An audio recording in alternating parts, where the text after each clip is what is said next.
Welcome back in one of the Bears Rock Plays YouTube channel. Today is Friday. Another Friday in the books for January 31st. I'm back breaking down some more NBA plays for you guys on Friday night.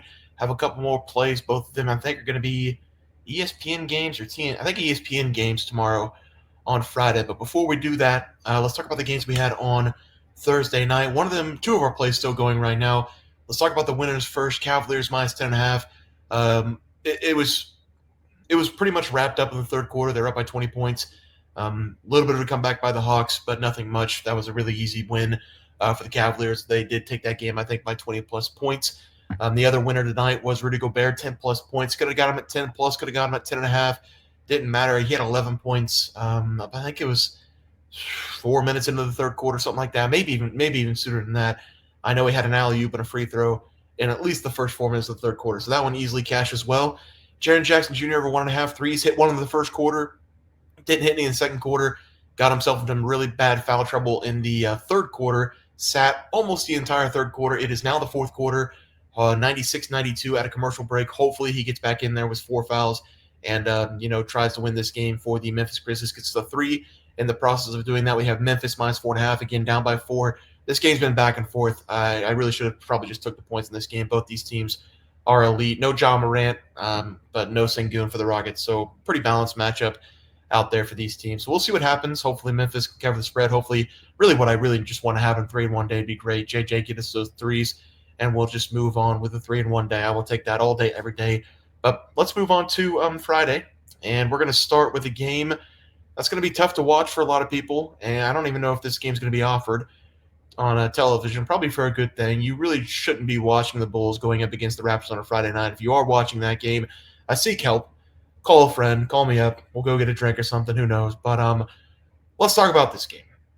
I think this game you can make some money off of because the Raptors are sneaky good, and I've been saying that for a while now. The Raptors are not a good team, but they're sneaky good. They're one of the good bad teams in the NBA. They're finally getting healthy. They've got Scotty Barnes coming back. RJ Barrett came back. Emmanuel Quickly, questionable play in this game, but if he plays, he's a stud. They've got a lot of guys. Grady Dick, questionable in this game as well with an illness. They've got a lot of guys on this team who score a lot of points. That's why I like the Raptors in this game. For the Bulls, looks like Zach LaVine is away for personal reasons. Nobody really knows why. It says on the injury report he's going to miss a few more games, in quotation marks. So I don't know what that means, but it looks like he's not going to play in this game. Without Zach LaVine, Chicago's kind of lacking in the scoring department. Zach LaVine's been the leading scorer for Chicago in 6 of the last 7 games. So I don't know if the Bulls are going to be able to keep up with the Raptors in this one. I'm going to take the Raptors -2.5. They're at home. They've got most of their starters back in this game. Scotty playing, RJ playing, hopefully Emmanuel plays, and Grady Dick, but I like them in this one against the spread -2.5 as the first play of the day. For the second play today, we're going to be looking at another game you can watch on TV. Suns going up against the Warriors. They had that game. They had that graphic, I guess, they had on X or Twitter, whatever you want to call it. I want to say it was Schroeder, Gary Payton, Wiggins, Trace Jackson, and another 4, maybe. Is it the Claw? No, it's not the Claw. What's the guy? Kyle Anderson. What's his nickname? Stretch, Long Arm. I don't remember what his nickname was. It was a couple years ago. For the T-Wolves. God, why can't I remember his nickname? Something with arms, I thought. It doesn't matter. That was the lineup for the Warriors, and I think they ended up winning that game. I don't know, but they're coming off a good game. Going up against the Thunder, Steph Curry did his thing in that game. Had a pretty good game from the field, and this is just a really decent Warriors team at home. I don't know if they're very good on the season, but at home it feels like they're decent this season. The Suns, they've got the 3 superstars. They've been much better ever since they put Bradley Beal on the bench. I think, once again, that's going to help them in this game. I'm looking at the Warriors' box score right now. Shai Gilgeous scored 52 points in that game against the Warriors, and the final score was 109-116. So maybe somebody should give him some help. That's just my opinion. Maybe I was off about Nikola Jokic. Maybe Shai Gilgeous is the MVP. Who knows on that one? But I like the Suns in this one, the money line.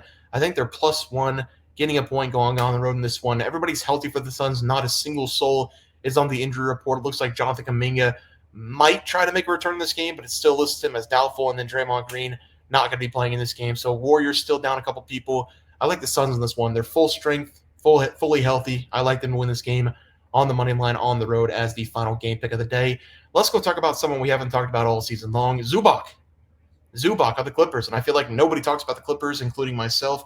I don't know if there's any Clippers fans out there, but usually if you're in LA, you're just a Lakers fan. But the Clippers have been pretty good this season. James Harden having a pretty good season this year as well, putting up pretty good numbers for getting up there in age. But Zubac has been on a tear. We're going to go with the under 15.5 points in this game.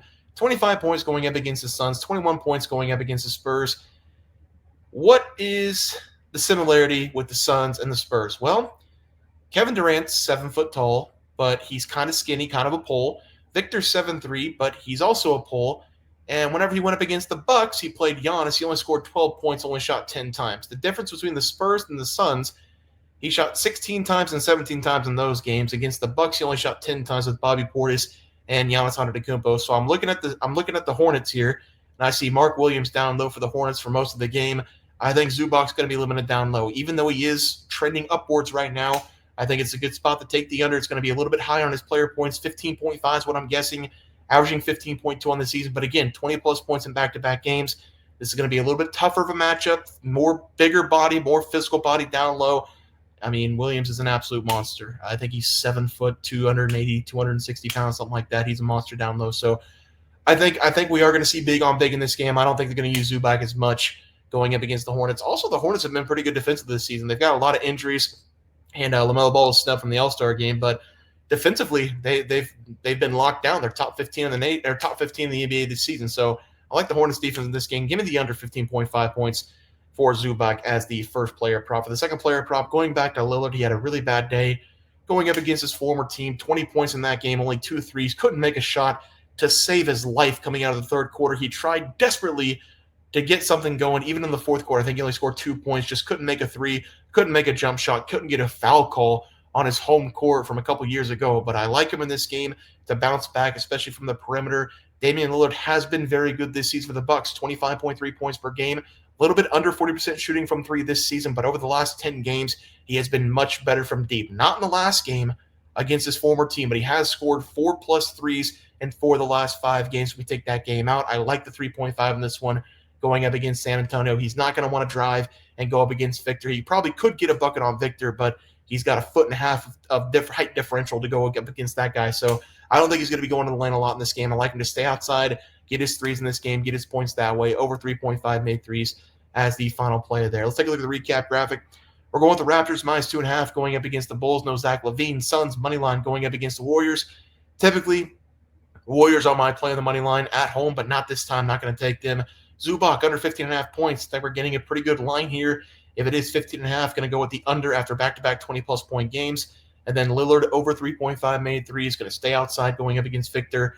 Over 3.5 as the final play of the day. Guys, it's going to do it for the NBA picks and props for Friday, January 31st slated games. If you guys enjoyed the content, please sure to drop a like this video and subscribe channel below. See you guys next video, and thanks for watching.